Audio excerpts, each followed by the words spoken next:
Bryan Cranston, congratulations on an amazing film. Thank you. When you read the script, did you know you were onto something special then? I did.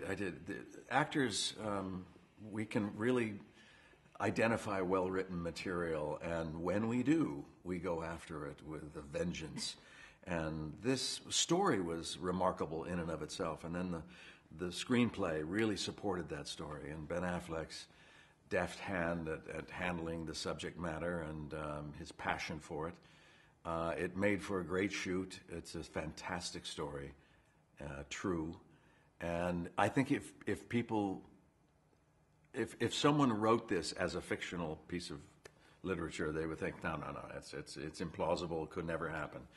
But it did. Yeah. Now, you said that you went after this role. Mm-hmm. Do you still have to audition for stuff, or a role's just offered to you and you go, I'll take that one, I'll leave that one behind? Well, my career has taken a turn where I don't have to necessarily audition by reading for a role, but I consider it always an audition. When Ben Affleck and George Clooney and Grant Heslov said they'd like to meet me for this, I thought, okay, that's great. And then I read the role. I loved the idea. And so I came in prepared. I did some research, and I had a very specific idea on how I would want to play it. And you present that. And hopefully you give them the sense of confidence that they would have in me to play the role. And they did. Yeah. And tell me about Ben Affleck as a director. Is it easier sometimes working for a director who is also an actor because he knows where you're coming from? Yeah, it could be. It doesn't necessarily translate. If you're a good actor, you'd be a good director. But Ben is a terrific director in and of itself as a separate career.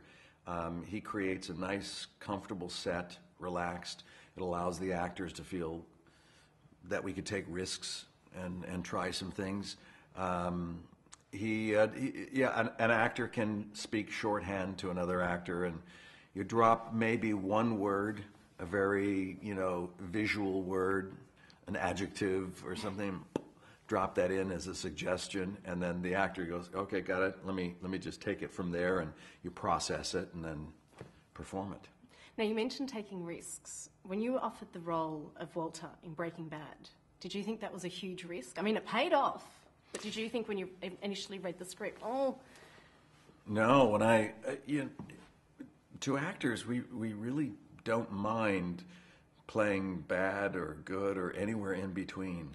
And the role of Walter White in Breaking Bad was just superlative.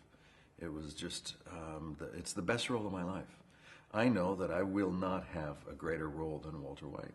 And I'm embracing that. I'm fine with that. Knowing that I had that role. Yeah. That once-in-a-lifetime role. And it's going to be sad when we're done. We have 8 more episodes to shoot. That's it. That's it. Just 8. And then once we finish that, there'll be a lot of hugs and a lot of crying. Because you get so intimate with a group of people, your cast and your crew, and then it's like a plant closing where everything just shuts down and splinters. Yeah. And everybody goes their separate ways. And there's some sadness in it, but we can look back and be very proud. Exactly. And do you know what's going to happen to Walter? Or are you like us, left in the dark? I don't know. Really? I don't know what happens to Walter White. He's a mystery to me.